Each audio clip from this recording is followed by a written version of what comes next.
নমস্কার, আমি ডক্টর বর্ণালী রায়চৌধুরী, নেতাজি সুভাষ মুক্ত বিশ্ববিদ্যালয়ের গ্রন্থাগার ও তত্ত্ববিজ্ঞান বিভাগের সহকারী অধ্যাপিকা।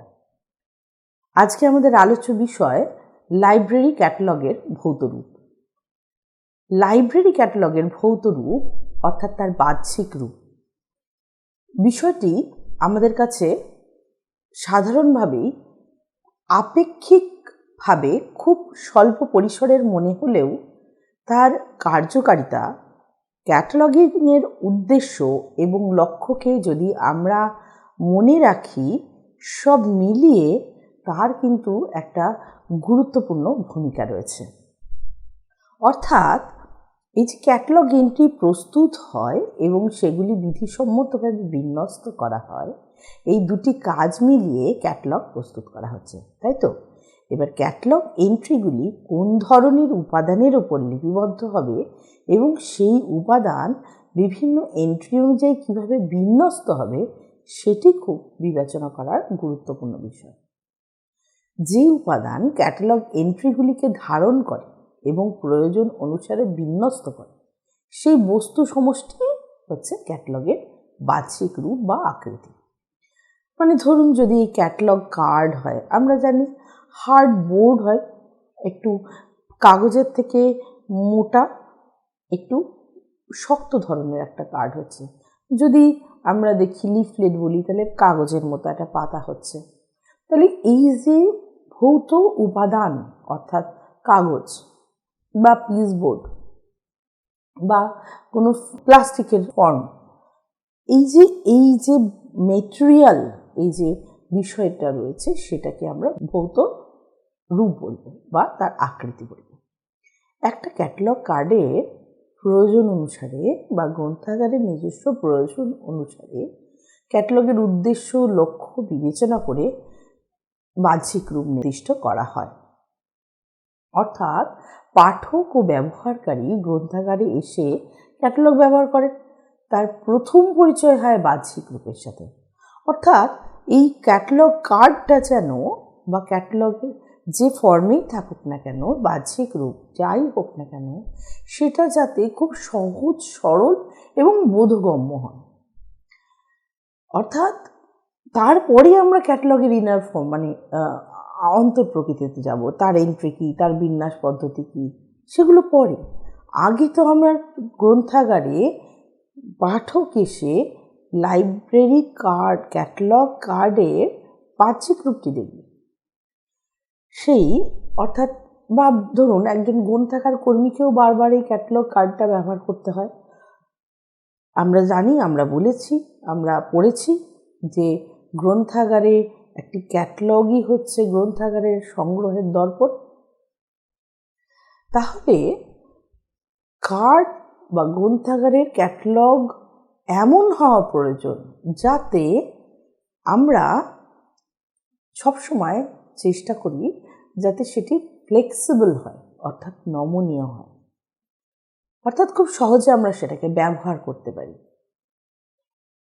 আমরা খুব সহজে সেটাকে প্রয়োজন পড়লে আমরা বাতিল করে দিতে পারি। এইখানে প্রসঙ্গত উল্লেখযোগ্য গ্রন্থাগার বিজ্ঞানের পঞ্চম সূত্রটি বা পঞ্চম নীতিটি কি বলা হচ্ছে না, গ্রন্থাগার একটি ক্রমবর্ধনশীল জীব। অর্থাৎ কি, ক্রমশ তার উন্নয়ন, ক্রমশ তার পরিবর্ধন ঘটবে, বৃদ্ধি পাবে উত্তরোত্তর। গ্রন্থাগার বৃদ্ধি পাওয়া মানে তার পরিসর বৃদ্ধি পাওয়া, তার উপকরণ উপাদান বৃদ্ধি পাওয়া, গ্রন্থাগারের সংগ্রহ বৃদ্ধি পাওয়া। তাহলে গ্রন্থাগারে যদি সংগ্রহ বৃদ্ধি পায়, তাহলে অবশ্যই গ্রন্থাগারের ক্যাটালগ কার্ডের বা ক্যাটালগেরও সংগ্রহ বাড়বে। তাহলে সময়ের সাথে সাযুজ্য রেখে যাতে এই সংগ্রহকে আমরা আপ টু ডেট রাখতে পারি, সর্বাধুনিক রাখতে পারি, সেই বিচার বিশ্লেষণ করে গ্রন্থাগার ক্যাটালগের বাহ্যিক রূপ নিরূপণ করা হয়ে থাকে। অর্থাৎ সর্বাধুনিক ক্যাটালগ হতে হলে গ্রহণ, বর্জন, পরিবর্তন এগুলো তো বাঞ্ছনীয়, কেন কি এই কর্ম দ্বারা প্রবহমান, এবং এইসব কারণেই ক্যাটালগের বাহ্যিক রূপটি খুবই গুরুত্বপূর্ণ। গ্রন্থাগারে ক্যাটালগে যে বাহ্যিক আকৃতি ব্যবহার করা হোক না কেন, সেই বাহ্যিক রূপে কতগুলো সুবিধা থাকা প্রয়োজন। এই সুবিধাগুলো বাহ্যিক আকৃতির অন্তর্নিহিত গুণ। তার কারণ আমি বললাম যে বাহ্যিক গুণের ওপর নির্ভর করে আমরা গ্রহণ, বর্জন, পরিবর্তন ইত্যাদি সাধন করব। অর্থাৎ এই যে গ্রন্থাগারে বিজ্ঞানের পঞ্চসূত্রের পঞ্চম যে সূত্রটি, সেই পঞ্চম সূত্রটি কার্যকরী হচ্ছে, সেক্ষেত্রে এর প্রভাব পড়ছে অবশ্যই। সেই কারণে বিভিন্ন বাহ্যিক আকৃতির সুবিধা অসুবিধার উপর বিবেচনা করেই ক্যাটালগের বাহ্যিক আকৃতি নির্ধারণ করতে হয়। তবুও প্রত্যেকটি যে ধরনেরই বাহ্যিক রূপ হোক না কেন, বিশেষ কয়েকগুলি গুণ প্রয়োজন, যেরকম বাহ্যিক গুণ তার রূপই হোক না কেন। প্রথম যে রূপ আমি যেটা বললাম এক্ষুনি, ফ্লেক্সিবিলিটি বা নমনীয়তা। ক্যাটালগ এন্ট্রি প্রস্তুত করা এবং বিন্যাসের সুবিধা ও কার্যকারিতার জন্য ক্যাটালগের বাহ্যিক রূপটি নমনীয়, স্থিতিস্থাপক গুণ সম্পন্ন এবং সম্প্রসারণশীল হওয়া অত্যন্ত প্রয়োজন।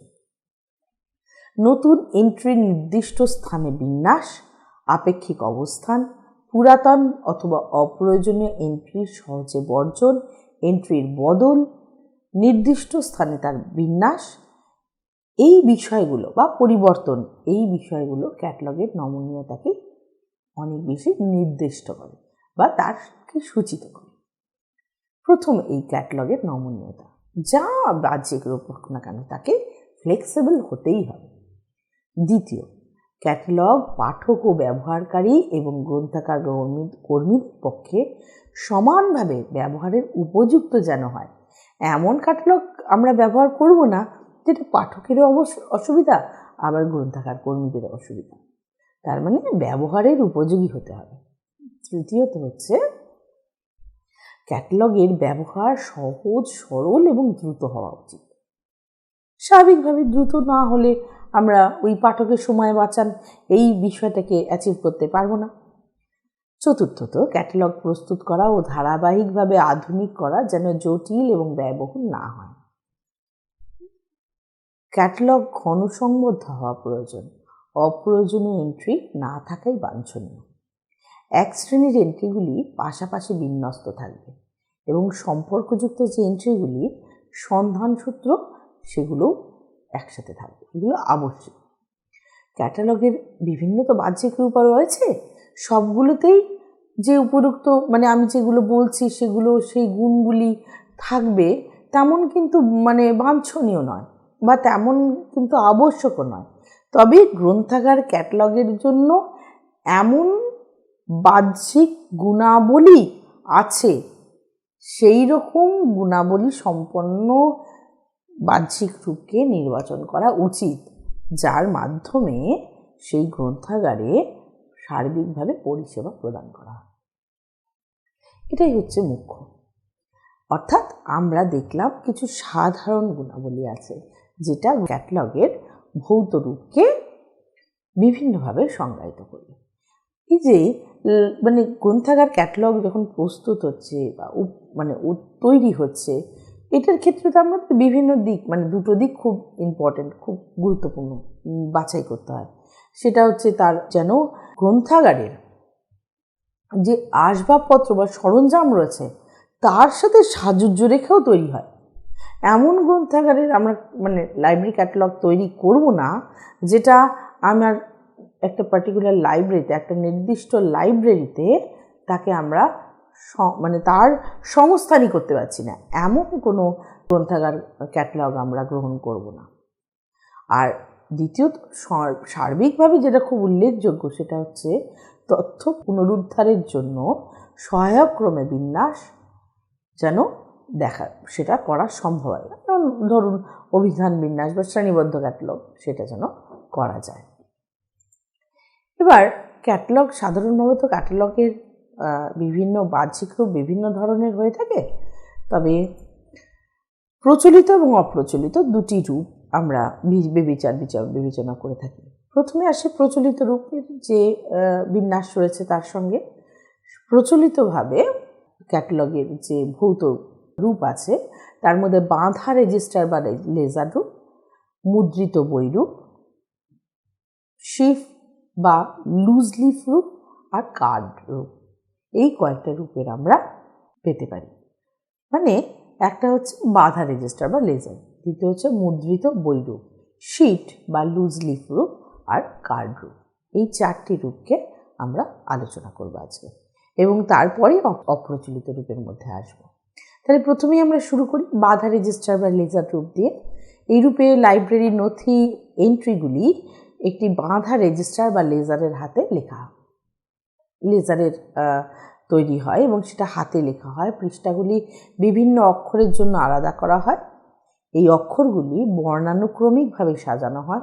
প্রতিটি বইয়ের জন্য লেখক, শিরোনাম, সংস্করণ, অ্যাক্সেশন নাম্বার এবং শ্রেণী নম্বরের মতো ন্যূনতম তথ্য দেওয়া থাকে। লেখক, শিরোনাম বা বিষয়ের জন্য আলাদা রেজিস্টার থাকতে পারে। এর সুবিধাগুলো কি? না, এটি সস্তা, স্বাভাবিকভাবে এটি সহজ, পরিচালনা বা পরামর্শ করতে সহজ, এক পৃষ্ঠায় অনেক এন্ট্রি খুঁজে পাওয়া যেতে পারে। রেজিস্টারের মতো তো স্বাভাবিকভাবে একটা পৃষ্ঠায় অনেকগুলো এন্ট্রি খুঁজে পাওয়া যেতেই পারে।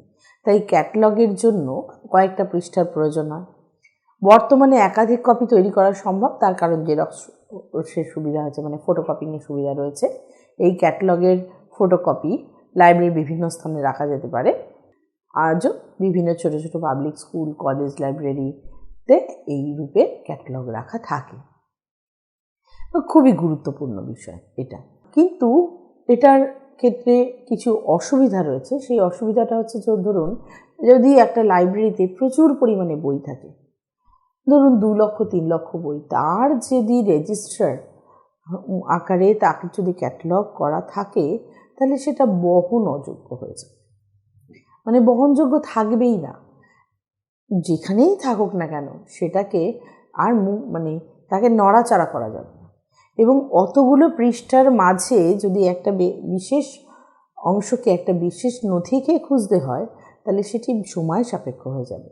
এবং অনেক বইয়ের ক্ষেত্রে এরকম রেজিস্টার খুব একটা কার্যকরী হয়ে ওঠে না। এরপরে আমরা আসি আমাদের যে দ্বিতীয় বিষয়, সেটা হচ্ছে পুস্তকাকৃতি ক্যাটালগ। পুস্তকাকৃতি ক্যাটালগ, পুস্তকাকৃতি পুস্তকের আকারে থাকে, অর্থাৎ পুস্তকের কাগজ ভাঁজ করে পুস্তকের মতো ভাঁজ করা হয় এবং টাইপ করা বা হাতে লেখা স্লিপ আঠা দিয়ে লাগানো যায় বা গ্রন্থের মতো মুদ্রণ করা যায়। একই শ্রেণীর এন্ট্রি পাশাপাশি রাখার জন্য পুস্তকাকৃতি ক্যাটালগের প্রতি পৃষ্ঠায় খালি জায়গা বা সাদা পাতা রাখা হয়, অর্থাৎ ওই ভবিষ্যতে সংগৃহীত এন্ট্রিগুলি যাতে সেখানে রাখা যায়, সংগ্রহ করা যায়, সেই জন্য তার জন্য কিছুটা ফাঁক রেখে দেওয়া হয়। বাহ্যিক রূপের মধ্যে পুস্তকাকৃতি ক্যাটালগ সবচেয়ে বেশি প্রাচীন। বিশ্বের বিভিন্ন বড় বড় লাইব্রেরিগুলোতে পুস্তকাকৃতি ক্যাটালগ মুদ্রিত আকারে প্রকাশ হয়। মুদ্রণের পরে গ্রন্থাগারের সংগ্রহে সংযোজন হলে ক্যাটালগের পরিপূরক অংশ মুদ্রণ করা হয়। আবার যেমন উদাহরণ হিসেবে বলা যেতে পারে, আমেরিকার হার্ভার্ড ক্যাটালগ মুদ্রিত আকারে প্রকাশিত হচ্ছে 1723 সালে।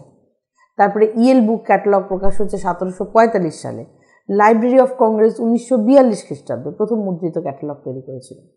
এবং এই ক্যাটালগে 209টি খণ্ড এবং প্রতি খণ্ডে 600টা পৃষ্ঠা। এই যেটা এক্ষুনি বলছিলাম যে প্রচণ্ড বাল্কি হয়ে যায়, অনেকটা ভারী হয়ে যায়। পুস্তকাকৃতি ক্যাটালগ কম জায়গায় এমনকি একটা টেবিলেও রাখা যায়। এগুলো সুবিধাগুলোই আসে। এই ক্যাটালগ বহনযোগ্য, ফলে গ্রন্থাগারের ভিতরে বা বাইরে ব্যবহারকারীর পছন্দ মতো ব্যবহার করা যায়। একটি পৃষ্ঠায় অনেকগুলো এন্ট্রি থাকে বলে ক্যাটালগ ব্যবহারে বেশি সময় লাগে না। জাতীয় গ্রন্থাগার বা বৃহৎ গবেষণা গ্রন্থাগারে মুদ্রিত ক্যাটালগ পাঠ অনুসন্ধান সূত্রের আকর হিসেবে গণ্য হতে পারে। আর অসুবিধাগুলো কি কি? না, পুস্তকাকৃতি ক্যাটালগে এন্ট্রি বিন্যাসের নমনীয়তা খুব সীমিত, কারণ এন্ট্রিগুলি একক নয়, প্রতি পৃষ্ঠায় অনেকগুলো এন্ট্রি থাকে। পুস্তকাকৃতি ক্যাটালগ মুদ্রণ করা হলে সেটি আপ টু ডেট থাকে না, অর্থাৎ সর্বাধুনিক থাকে না। মুদ্রণ পরবর্তী এন্ট্রিগুলি ক্যাটালগের অন্তর্ভুক্ত করা যায় না। বাতিল গ্রন্থের এন্ট্রিগুলি ক্যাটালগ থেকে বর্জন করাও সবসময় সম্ভব হয়ে ওঠে না। ক্যাটালগ এন্ট্রির যে কোনো পরিবর্তন ও বিন্যাসের পক্ষে পুস্তকাকৃতি ক্যাটালগ একটু অনুপযুক্ত, মানে খুব একটা যে কার্যকরী হয় তা নয় আর কি।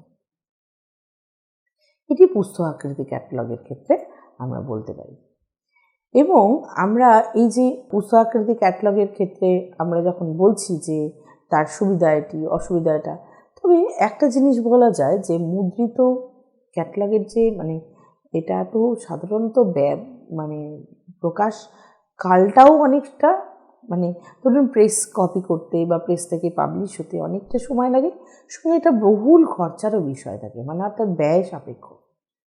এবং অনেক সময় এরকমও হয় যে প্রেসে প্রস্তুত করার জন্য একটি মুদ্রণ প্রস্তুত কপি তৈরি করতে যে সময় বা যে প্রচেষ্টা তারা ব্যয় করে, সেই সময় অনেকগুলি বই আবার নতুন চলে আসে, সেগুলিকে আবার তার মধ্যে অন্তর্ভুক্তি করা যায় না। এই ধরনের একটি ক্যাটালগের মানে আমরা বলতে পারি। স্তবাকৃতি ক্যাটালগ। স্তবাকৃতি ক্যাটালগ কি না, পুস্তকাকৃতি ক্যাটালগ ব্যবহারের অভিজ্ঞতার ভিত্তিতে এবং তার অসুবিধাগুলো দূর করার জন্য এই পুস্তকাকৃতি ক্যাটালগেরই অনুরূপ কিন্তু অপেক্ষাকৃত অধিক নমনীয় একটি বাহ্যিক রূপ আবার প্রচলন করা হয়েছিল, সেটাই হচ্ছে স্তবাকৃত ক্যাটালগ। এর বাহ্যিক রূপ কার্ডের চেয়ে বড় কাগজের স্লিপগুলি প্রায় সমান আকারের দুটি বোর্ডের মধ্যে রেখে সেই স্লিপগুলির বাম দিকে রড ও স্ক্রু দিয়ে স্লিপগুলি আটকানো থাকত। এবার স্লিপগুলিতে এন্ট্রি এককভাবে লিখিত হয় এবং বিন্যাস করা হয়। এই যে ক্যাটালগটা, এই ক্যাটালগে 8 ইঞ্চি ইন্টু 4 ইঞ্চি কাগজের স্লিপ ব্যবহার করা হয় এবং প্রতিটি স্লিপে একক এন্ট্রি থাকে। এবং যে বোর্ডটির কথা বলা হচ্ছে সেই বোর্ডটি বাম দিকে প্রায় 1 ইঞ্চ ইন্টু 1.5 ইঞ্চ এই দূরে ভাঁজ করার ব্যবস্থা থাকে, আর নিচের বোর্ড দুটি বড় নির্দিষ্ট ব্যবধানে থাকে, তার মধ্য দিয়ে স্লিপগুলি সাজানো হয়। তারপর উপরের বোর্ড বল্টু দিয়ে ও স্ক্রু দিয়ে আটকানো থাকে। সেই অবস্থায় দুটি বোর্ডের মধ্যবর্তী স্লিপগুলি বইয়ের পাতার মধ্যে পড়া যায়, মানে দুটো বইয়ের পাতার মধ্যে, মানে ওই মোটা বোর্ডগুলোর মাঝখানে স্লিপগুলো নড়াচড়া করে এবং বইয়ের মতো করে ওগুলো পড়া যায়। স্তবাকৃতি ক্যাটালগে প্রতিটি স্লিপে একক এন্ট্রি থাকে এবং স্লিপগুলি বা এন্ট্রিগুলি পুনরায় খোলার উপযুক্ত অস্থায়ী বাঁধাই করা হয়। এন্ট্রিগুলি একক এবং স্বতন্ত্র বলে এন্ট্রিগুলিকে প্রয়োজন মতো বিন্যাস পদ্ধতি অনুযায়ী রাখা হয় এবং এন্ট্রিগুলি হাতে লেখাও হতে পারে বা টাইপ করাও হতে পারে। এক একটি বাঁধানো ইউনিটে প্রায় 500 থেকে 600 স্লিপ থাকতে পারে। এই ধরনের যার যে বাহ্যিক রূপ, যেটি আমরা স্তবাকৃতি ক্যাটালগের কথা বলছি, এখানে আমরা প্রথম যেটা আমাদের কাছে খুব বিবেচ্য বলে মনে হলো যে প্রতিটি এন্ট্রি একক, সেগুলোর মধ্যে নমনীয়তা এবং সম্প্রসারণশীলতা এই দুটি গুণাবলী আছে। তার মানে এটি সহজে বহনযোগ্য, সীমিত নমনীয়তা আছে, কিছুটা সম্প্রসারণশীল, এন্ট্রিগুলি একক এবং স্বতন্ত্র, ক্যাটালগ ব্যয়বহুল নয়, সহজে এন্ট্রিগুলির কপি করা যায়। তাহলে এইগুলি তার সুবিধা। আর অসুবিধার ক্ষেত্রে কি হচ্ছে না, ক্যাটালগ এন্ট্রি বার করা, পুনরায় বিন্যাস করার সময় এবং শ্রম দুটাই অনেক বেশি লাগে, তাই তো?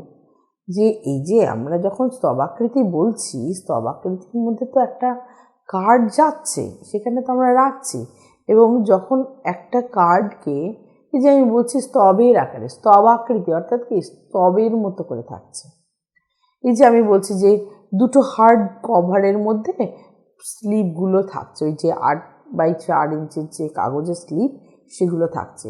এবার যদি আমি কোনো একটা বই উইডিং আউটও করতে যাই, তাহলে ওই ধরুন মানে এক একটার বলা হলো কি যে এক একটা বাঁধানো ইউনিটে 500 থেকে 600 স্লিপ থাকে।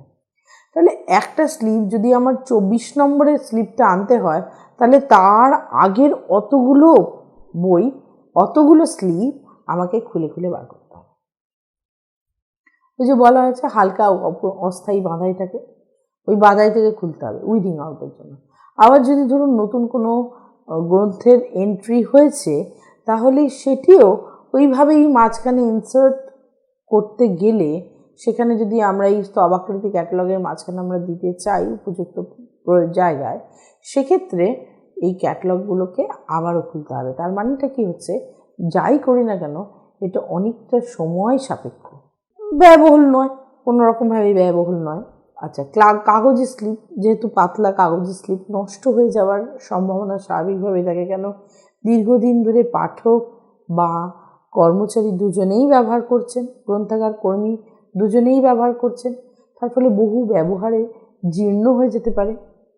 এবং এক্ষেত্রে কিন্তু এই যে ইয়েগুলো রয়েছে, শীটগুলো রয়েছে, এর মাধ্যমে ক্যাটালগের সন্ধান সূত্র নির্দেশ করা যায় না। এখানে কিন্তু ক্যাটালগের সন্ধান সূত্রটা নির্দেশ করা কিছুতেই যায় না।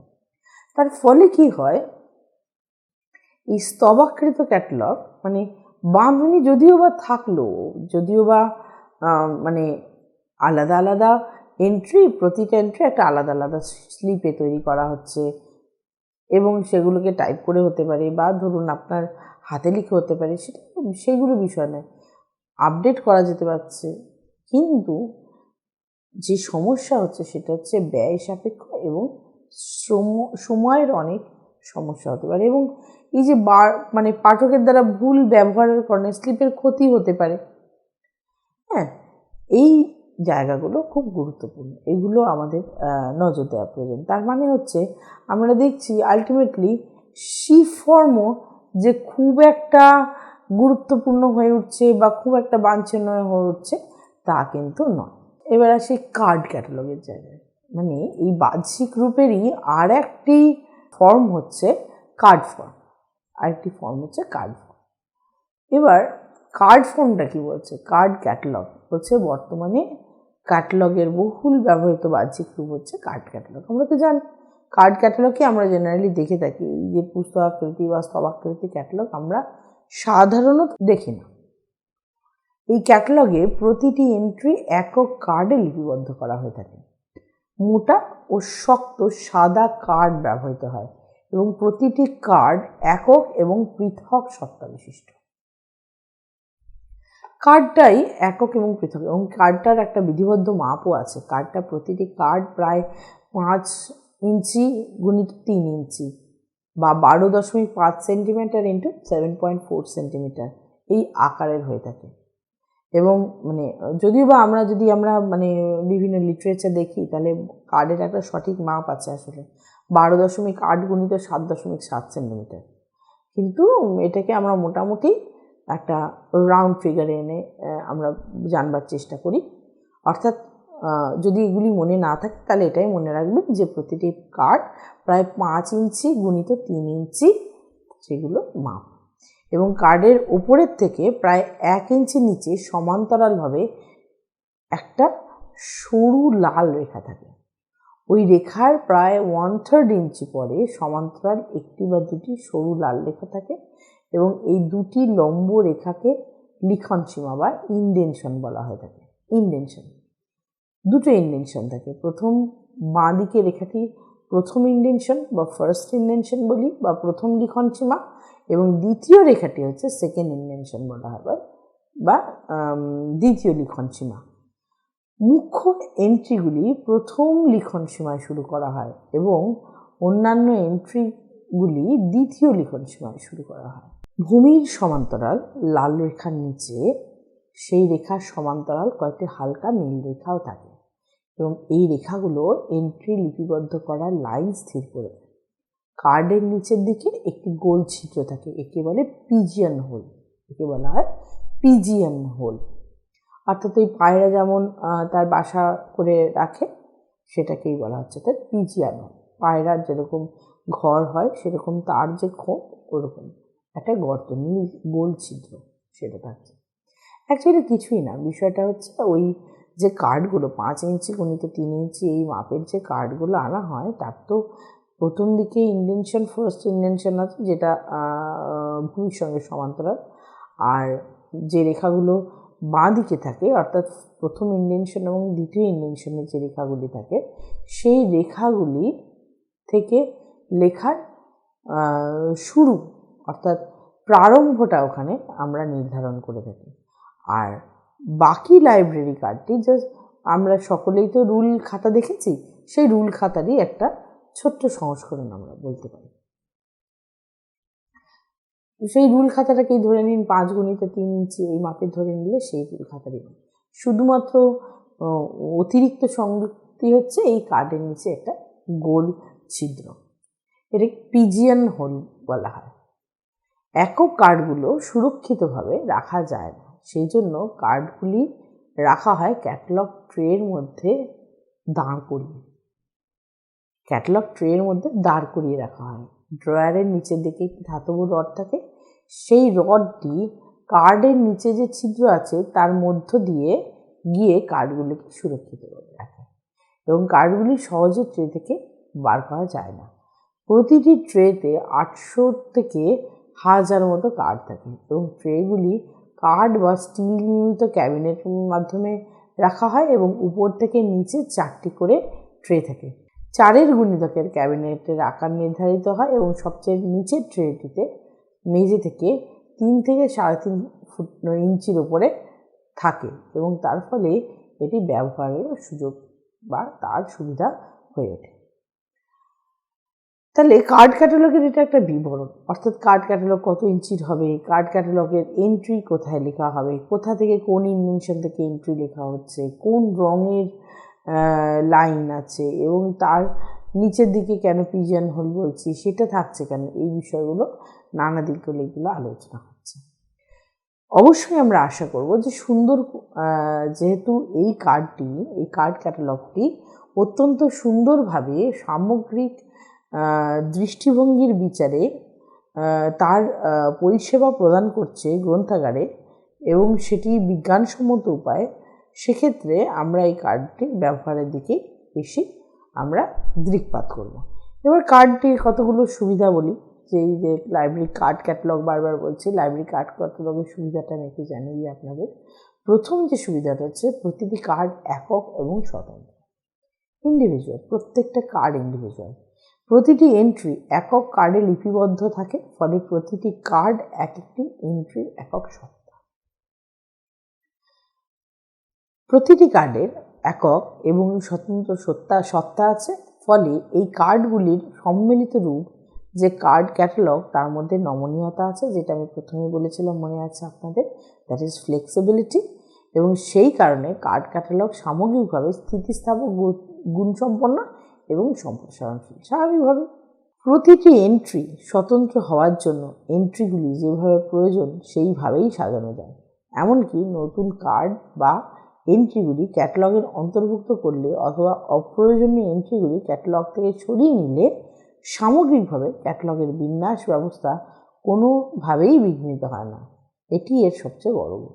এবং সমধর্মী এন্ট্রিগুলি একই জায়গায় পাশাপাশি বিন্যস্ত থাকে।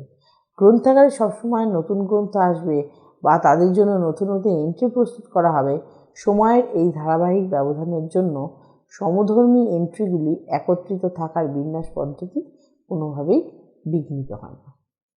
এগুলো কার্ড ক্যাটালগের ক্ষেত্রে। এবং আরও একটা যেটা বলা যেতে পারে সেটা হচ্ছে কার্ড ক্যাটালগ সন্ধান সূত্রের নির্দেশিকা ব্যবহার করা সহজ এবং কার্যকরী। যেমন ধরুন গাইড, সেটা আমরা এই যে গাইড অর্থাৎ সন্ধান সূত্র নির্দেশিকা, সেটা ব্যবহার করা সহজ। আবার কি বলা হচ্ছে, একই শ্রেণীর এন্ট্রিগুলি পাশাপাশি বিন্যস্ত থাকে, ফলে সম্মিলিত এন্ট্রিগুলি নকল করলে একই গ্রন্থাগারের সবগুলি গ্রন্থ অথবা একই বিষয়ের উপর লিখিত গ্রন্থের তালিকা সহজে প্রস্তুত করা যায়। গ্রন্থপঞ্জি প্রস্তুত করার কাজে এই ক্যাটালগ সুবিধাজনক। এবং ক্যাটালগ কার্ড ক্যাটালগে সন্ধান সূত্রের নির্দেশিকা এই অর্থাৎ গাইড, এটা ব্যবহার করা সহজ এবং কার্যকরী। তাহলে এর অসুবিধাগুলো এবার জানি। অসুবিধাগুলো কি কি? কার্ড ক্যাটালগের আকার ক্যাবিনেটের অতি বৃহৎ গ্রন্থ সংগ্রহ সঙ্গে বা অর্থাৎ ক্রমবর্ধমান গ্রন্থ সংগ্রহের সাথে অত্যন্ত কি বলতে পারি আমরা, সীমিত বলতে পারি। যেমন এত বই, তার মধ্যে অনেকগুলি মুখ্য এন্ট্রি হবে, তার সাথে অ্যাডেড এন্ট্রিজ হবে, সেই যে ক্যাবিনেটে রাখবে সেই কার্ড ক্যাটালগটিকে, সেই ক্যাবিনেটের আকার অনেক বড়।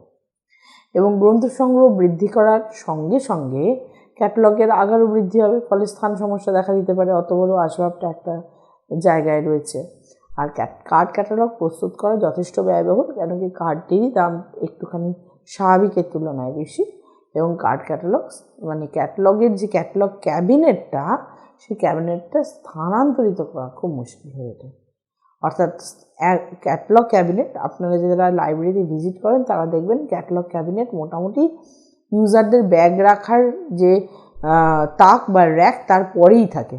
অর্থাৎ ওইখানেই তারা ক্যাটালগটাকে দেখবে, সেখানেই তারা ক্যাটালগটাকে চেক করবে। যদি রিকোয়ার্ড ডকুমেন্টস তারা পাচ্ছে, তাহলে সেই ওখান থেকে মানে সার্কুলেশন সেকশন থেকে সে রিকুইজিশন স্লিপ আনবে, এসে রিকুইজিশন স্লিপ লিখবে এবং সঠিকভাবে সার্কুলেশন ডিপার্টমেন্টে সেই রিকুইজিশন স্লিপকে সে জমা দেবে এবং বই তুলতে পারবে। এই পদ্ধতি, এবং এই যে রিকুইজিশনটা দেওয়া হচ্ছে, এটা কিন্তু ওই রিট্রাইভাল টুলের জন্যই, টুলের হিসেবে ব্যবহারের জন্যই এটা দেওয়া হচ্ছে। কেন ওই রিকুইজিশন স্লিপে নাম, তার কল নাম্বার, তার অ্যাক্সেশন নাম্বার ইত্যাদিগুলো লেখা আছে, তার ফলে সহজেই লাইব্রেরি কর্মচারী খুব সহজেই সেটাকে রিট্রাইভ বা পুনরুদ্ধার করতে পারবে। তো এগুলো গেল প্রচলিত নথি। এবার আসি অপ্রচলিত কিছু রূপের বিষয়ে। প্রথম যেটা আছে সেটা হচ্ছে দৃষ্টিযোগ্য সূচি, অর্থাৎ ভিজিবল ইন্ডেক্স। এই সূচির কার্ডগুলি ক্যাবিনেটে থাকে না, নানা ধরনের ঘূর্ণায়মান অথবা গতিশীল মেকানিক্যাল পদ্ধতির দ্বারা নিয়ন্ত্রিত হয়। বেল্টের উপর কার্ডগুলি সাজানো থাকে, হাতল দিয়ে বেল্ট ঘুরিয়ে ঘুরিয়ে কার্ড দেখাতে হয়। আর একটি বাহ্যিক রূপ ছিল ধাতব ফ্রেমের উপর এন্ট্রি লিখে সেই ফ্রেমের পাশে ছোট ধাতব প্লেটে নির্দেশিকা রাখা। ক্যাটালগ হিসেবে এটি খুব একটা জনপ্রিয় হয়ে ওঠেনি, পত্রপত্রিকা, মানচিত্র প্রভৃতি রেকর্ড হিসেবে ব্যবহৃত হয়েছে।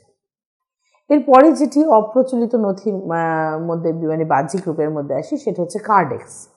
এই বাহ্যিক রূপটি কার্ড ক্যাটালগের মতো আর কি।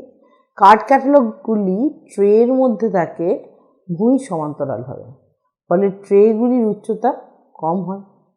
প্রতিটি কার্ডের শীর্ষভাগে একটা অংশ দৃষ্টিযোগ্য থাকে, সেখানে এন্ট্রি শীর্ষক লেখা হয়। তারপরের কার্ডটি তার উপর দৃষ্টিযোগ্য অংশ বাদ দিয়ে লেখা হয়।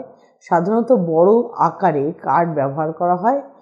ট্রে টেনে নিয়ে কার্ডের শীর্ষক দেখানো হয়, কার্ডটি দণ্ডায়মান রাখতে হয় এবং এন্ট্রির মূল অংশ দেখা যায়।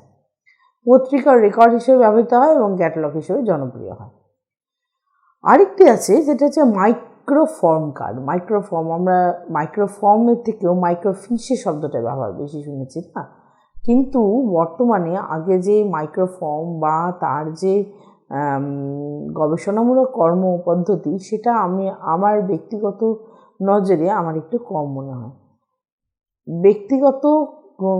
ব্যক্তিগত ক্ষেত্রে আমার এটা মনে হয়, তার কারণ হচ্ছে দেখুন, এইগুলো দৈনন্দিন কার্ড আকারে আমরা মাইক্রোফিশে পাচ্ছি, মাইক্রোফিল্ম রোল আকারে থাকছে। এগুলো দৈনন্দিন জীবনের পাঠক বা ব্যবহারকারী তারা ব্যবহার করতে পারে না। ইউনিয়ন ক্যাটালগ বা বৃহৎ গ্রন্থাগারের ক্যাটালগ রেকর্ড হিসেবে এগুলো সংরক্ষিত থাকে এবং এগুলো খালি চোখে কখনোই দেখা যায় না। এগুলোর জন্য মাইক্রোফিস রিডার প্রয়োজন হয়। আর মেশিন রিডেবল ক্যাটালগের ক্ষেত্রে আমরা সবাই জানি যে গ্রন্থাগার বিজ্ঞানের এখন গ্রাফ মধ্যগগনে বলা যেতে পারে। বিভিন্ন মানুষ বিভিন্ন জায়গায় কাজ করছে এবং সেক্ষেত্রে ক্যাটালগের ক্ষেত্রে আমি বলছি, গ্রন্থা পরিচালনার ক্ষেত্রে কম্পিউটারের ইন্টারভেন করা, অর্থাৎ কম্পিউটারের চলে আসা ব্যবহার করতে হলে এই যদি আমরা কম্পিউটারের ফাইল ব্যবহার করতে চাই, সব ধরনের রেকর্ড, সব রকমের তথ্য, সব রকমের উপযোগী এবং সাপোর্টিভ ডকুমেন্ট আমাদেরকে সেখানে দিতে হবে। এবং গ্রন্থাগার পরিচালনায় যদি কম্পিউটারে ব্যবহার করা যায়, সেক্ষেত্রে সব ধরনের তথ্যই খুব সহজে এবং সহজলভ্যতার সাথে উঠে আসবে। এবং এইখানে আমরা যারা চর্চার মধ্যে রয়েছি, অনুশীলনের মধ্যে রয়েছি, তাদের ক্ষেত্রে এই বিষয়টাই বলা প্রয়োজন যে কম্পিউটারের ক্যাটালগ বা ওপ্যাক এটি আমাদের সুবিধা দান করে, কিন্তু লাইব্রেরিয়ান ইনফরমেশন সায়েন্স বা গ্রন্থাগার এবং তত্ত্ববিজ্ঞান বিভাগের ছাত্রী হিসেবে বা লার্নার হিসেবে আমরা যদি ভাবতে চাই, তাহলে সেক্ষেত্রে এটি একটুখানি আমাদের আরও পরিচর্যা, আরও পরিবর্ধন এবং আরও পরিমার্জনের অবকাশ রাখে। অর্থাৎ গ্রন্থাগার পরিচালনায় কম্পিউটার ব্যবহার করা হলে সব ধরনের রেকর্ড ব্যবহারকারীদের উপযোগী এবং প্রশাসন পরিচালনার জন্য গ্রন্থাগারের কম্পিউটার যেটি ব্যবহার করা হয়, সেক্ষেত্রে আমাদের নতুন উদ্যোগ গ্রহণ করা প্রয়োজন এবং সব ধরনের তথ্য যাতে কম্পিউটারে থাকে সেরকম একটা আমাদের পরিকল্পনা গ্রহণ করা প্রয়োজন। তাহলে আমরা কম্পিউটারের বিভিন্ন দিক বিচার করি, তাহলে দেখা যাবে যে সেই শুরু হয়েছিল হচ্ছে অবাক পুস্তকাকৃতি ক্যাটালগ থেকে, এবং আমরা জানি যে আমরা লাইব্রেরি ক্যাটালগের যে সমস্ত দিকগুলো বিবেচনা করেছি, যে নমনীয়তা বা ধরুন পরিবর্ধনশীলতা, পরিমার্জনশীলতা, এইগুলি অ্যাচিভ করতে গেলে different form of library catalogue জানা অত্যন্ত গুরুত্বপূর্ণ।